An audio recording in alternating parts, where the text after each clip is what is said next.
সেই চেনা চোখে তাকানো, সেই অতীতের প্রেমের রসায়ন। একসময় টলিউড মানেই ছিল দেব শুভশ্রী।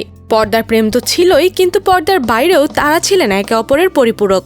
ভালো বন্ধু বলে কতবার যে মিডিয়াকে ফাঁকি দিয়েছেন সেই হিসেব নেই। অথচ পুরো টলিউড জানতো এই বন্ধুত্বের নিচে এক রোম্যান্টিক আগুন জ্বলছে। 2009 সালে চ্যালেঞ্জ দিয়ে শুরু। পর্দায় তারা ছিলেন দর্শকের ড্রিম কাপল, অথচ বাস্তবের গল্পটা ছিল আরেকটু জটিল, আরেকটু আবেগ মিশ্রিত। দেবের ক্যারিয়ার তুঙ্গে, শুভশ্রীর চোখে তখন বিয়ে, সংসার আর স্থিরতা। কিন্তু দেবের প্ল্যান ছিল ভিন্ন।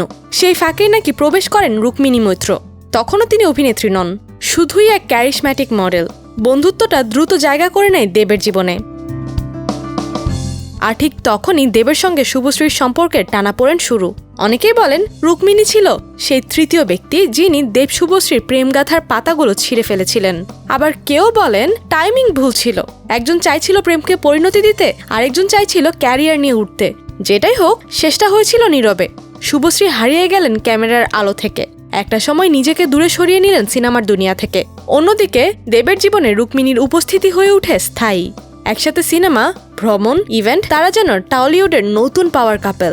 10 বছর পর ধূমকেতুতে আবারও একসাথে দেব ও শুভশ্রী। পর্দায় আবার সেই পুরনো প্রেম, সেই চেনা চোখে তাকানো, সেই অতীতের প্রেমের রসায়ন। এটা কি শুধু একটা সিনেমা? না, এটা একটা টাইম ট্রাভেল, একটা প্রজন্মের আবেগের কাছে ফিরে যাওয়া।